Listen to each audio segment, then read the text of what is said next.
თბილისის მერობის კანდიდატმა ნიკა მელიამ დღეს ისნის რაიონში გალაბაურის ქუჩაზე საგზაო ინფრასტრუქტურის მოწესრიგების მიზნით მიმდინარე სამუშაოები დაათვალიერა. აღნიშნული სამუშაოები 2 დღეში დასრულდება და როგორც მელი ამბობს, ადგილობრივების შეუფერხებლად გადაადგილებას უზრუნველყოფს.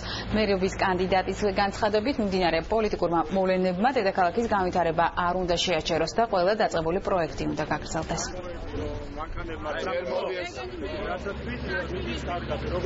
მიმდინარეობს მასშტაბური საგზაო სამუშაოები ისნის მიკროუბანში, პირველ ლობაურის ქუჩაზე 3000 კვადრატი იგებდა. ეს არის ძალიან მნიშვნელოვანი, რომ ეს ტემპი არ დაეცეს და პირიქით ტემპს მოუმატოთ, ვინაიდან ძალიან ბევრი რამ არის გასავითარებელი და მნიშვნელოვანია, რომ ამ საქმით ვიყოთ ყველანი დაკავებული. მნიშვნელობა არ აქვს, რომელი პოლიტიკური გაერთიანების წევრი ან შეხედულის ან გემოვნების ადამიანი იქნება ამა თუ იმ ასე თქვათ პოლიტიკურ გაერთიანებაში.